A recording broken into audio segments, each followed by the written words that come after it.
नमस्कार। तो आज बात करते हैं भक्ति की एक ऐसी जबरदस्त कहानी की जो हमें सच्ची श्रद्धा का असली मतलब समझाती है। ये कहानी है गोपाल नाम के एक चरवाहे की। देखिए, ये कहानी शुरू ही एक बड़े सवाल से होती है। क्या ईश्वर से जुड़ने के लिए बहुत सारा ज्ञान, वेद पुराणों की समझ होना जरूरी है, या फिर रास्ता कुछ और है? तो चलिए कहानी के बिल्कुल बीच में चलते हैं और मिलते हैं हमारे मुख्य किरदार से। एक ऐसा इंसान जिसका जीवन उतना ही सीधा साधा था जितने वो खेत जिनमें वो हर रोज चलता था। तो ये है गोपाल। कोई पढ़े लिखे इंसान नहीं, बिल्कुल अनपढ़। करीब 50 साल की उम्र होगी। दुनिया क्या थी उनकी?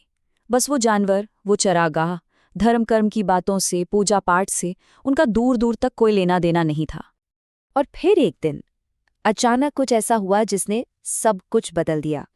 पास से कुछ साधु संतों की टोली गुजर रही थी और उनके मुख से बस एक ही नाम जप सुनाई दे रहा था। और ये आवाज गोपाल के कानों में पड़ गई। बस उनके अंदर एक अजीब सी खुशी, एक मीठी सी प्यास जाग उठी। अब ये जो मंत्र था ना, वो गोपाल की जुबान पर चढ़ गया। उन्हें इसका मतलब कुछ नहीं पता था, पर बस इसे बोलने में एक सुकून, एक मिठास महसूस होती थी। लेकिन गांव वालों को ये बात कुछ हजम नहीं हुई। वो मजाक उड़ाते, उन्हें मूर्ख कहते, और इन सब बातों से गोपाल के मन में एक सवाल घर कर गया।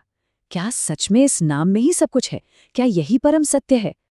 और बस इसी एक सवाल का जवाब ढूंढते ढूंढते उनकी मुलाकात एक ऐसे इंसान से हुई जो उनकी पूरी जिंदगी बदलने वाले थे। उसी उधेड़बुन में, जब मन में शक के बादल छाए हुए थे, एक महात्मा प्रकट हुए। गोपाल तो बस उनके पैरों में गिर पड़े, गिड़गिड़ाने लगे कि मुझे राह दिखाइए, मुझे सच बताइए, क्या ये नाम मुझे पार लगाएगा?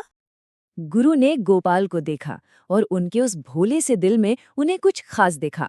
उन्होंने देखा कि इस इंसान में निष्ठा है, मतलब एक ऐसा अटूट विश्वास, एक ऐसी लगन जो किसी भी हाल में, किसी भी परिस्थिति में डगमगाए नहीं। और यही निष्ठा उनके आगे के सफर की नींव बनने वाली थी। गुरु समझ गए कि गोपाल कोई बड़े बड़े पूजा पाठ और मुश्किल नियम तो कर नहीं पाएगा, तो उन्होंने उसे बस सिर्फ एक सीधा सा नियम बताया। कहा, तुम्हारे भगवान हैं गोविंद, और आज से उन्हें भोग लगाए बिना तुम खाना नहीं खाओगे। और बस गुरु का ये एक निर्देश गोपाल के लिए पत्थर की लकीर बन गया। उन्होंने मन में ठान लिया, एक प्रतिज्ञा ले ली कि जान चली जाए पर गुरु की आज्ञा नहीं टूटेगी। और यहीं से शुरू होती है गोपाल के उस छोटे से वादे की एक ऐसी परीक्षा जिसके बारे में कोई सोच भी नहीं सकता था। अब गोपाल ने गुरु की बात को बिल्कुल अक्षरशः मान लिया। वो रोज अपना खाना लेकर बैठ जाते और बस पुकारते रहते, गोविंद आओ, भोग लगाओ, पर कोई नहीं आता था। और इसके बाद जो हुआ, वो सच में अटूट विश्वास की एक बहुत ही कठोर परीक्षा थी। पहला दिन बीता, गोपाल ने कुछ नहीं खाया। 7 दिन बीत गए, शरीर जवाब देने लगा। 18वें दिन तक तो शरीर बस हड्डियों का ढांचा रह गया था, और 27वें दिन उनमें उठने तक की भी हिम्मत नहीं बची थी। जरा सोचिए, एक तरफ गांव वाले थे जो कह रहे थे ये तो पागल हो गया है, ऐसे भूखा मरकर तो नरक में भी जगह नहीं मिलेगी इसे। और दूसरी तरफ थे गोपाल, जो मन ही मन ये महसूस कर रहे थे कि ये जो पीड़ा है, ये मेरे न जाने कितने जन्मों के पाप काट रही है। वो मानते थे कि मेरे गुरु का वचन ही सच है और मैं उसे नहीं तोड़ूंगा। पूरे 27 दिन, सोचकर देखिए, 27 दिन तक अन्न का एक दाना भी उनके मुंह में नहीं गया। हालत ये हो गई थी कि आखिरी दिन तक आते आते आवाज भी निकलनी बंद हो गई थी। जब शरीर ने पूरी तरह साथ छोड़ दिया, जब सारे इंसानी प्रयास खत्म हो गए, तब जाकर वो सच्चा जुड़ाव बना जिसकी उन्हें कब से प्रतीक्षा थी। अब न वो हिल सकते थे, न बोल सकते थे, बस अपने दिल के अंदर से अपनी आखिरी बची खुची हिम्मत जुटाकर उन्होंने प्रार्थना की, प्रभु या तो आ जाओ और खा लो, या मुझे अपने पास बुला लो। और ठीक उसी पल, उस गहरे सन्नाटे में एक बहुत ही मीठी, जैसे अमृत से भरी आवाज गूंजी, गोपाल। और सामने कौन था? साक्षात भगवान कृष्ण, ठीक वैसे ही जैसा गुरु ने बताया था।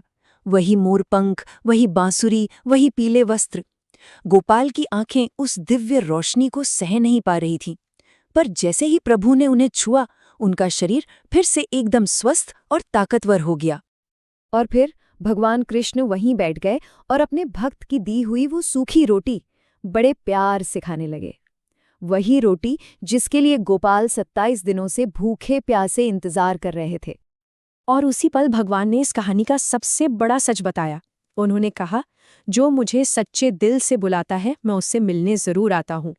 मुझे 3 लोगों के शाही पकवान नहीं चाहिए, मुझे तो बस ऐसा ही सच्चा निश्चल प्रेम का भोग चाहिए। और जैसे ही भगवान आए थे वैसे ही वो चले भी गए। उनका भौतिक शरीर तो आंखों से ओझल हो गया, पर अब वो हमेशा हमेशा के लिए गोपाल के दिल में बस गए थे। एक ऐसा रिश्ता जिसे अब कोई नहीं छीन सकता था। तो गोपाल की ये कहानी ना अपने पीछे एक बहुत गहरा सवाल छोड़ जाती है। क्या सच में एक अटल, भोला विश्वास हमारे न जाने कितने जन्मों की गलतियों को सुधार सकता है? ये कहानी हमें सोचने पर मजबूर करती है कि शायद भक्ति का असली रास्ता ज्ञान के ग्रंथों से नहीं, बल्कि एक सच्चे और समर्पित दिल से होकर गुजरता है।